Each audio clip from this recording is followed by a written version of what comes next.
Siz uchun eng muhim qadriyatlar nimalar?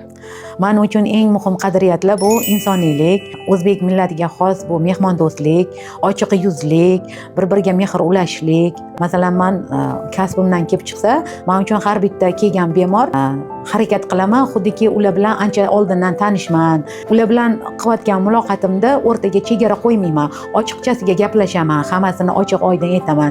Даже meni klientlarim ichida eng yaqin do'stlarim bor. Nimagaki shunaqa munosabatlarimiz samimiy bo'lib ketgan.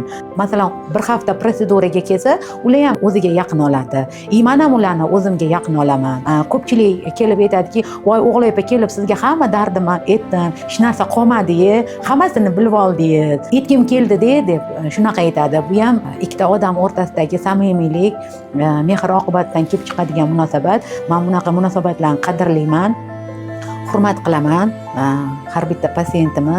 Shunaqa menga ishonib hamma narsasini, hamma dardini, ichidagi hissiyotlarni aytgan, men bilan o'rtoqlashgan klientlarimga, mijozlarimga qo'limdan kelgancha to'g'ri maslahatlar beraman, to'g'ri tavsiyalar beraman, to'g'ri yo'nalishlar beraman. Ular ham xursand bo'lib ketadi, emosiya olib, ularni xursandchiligidan men ham xursand bo'laman. Men shu ham eng katta oliyjanob qadriyatlarga kiradi deb o'ylayman kasbim yuzasidan.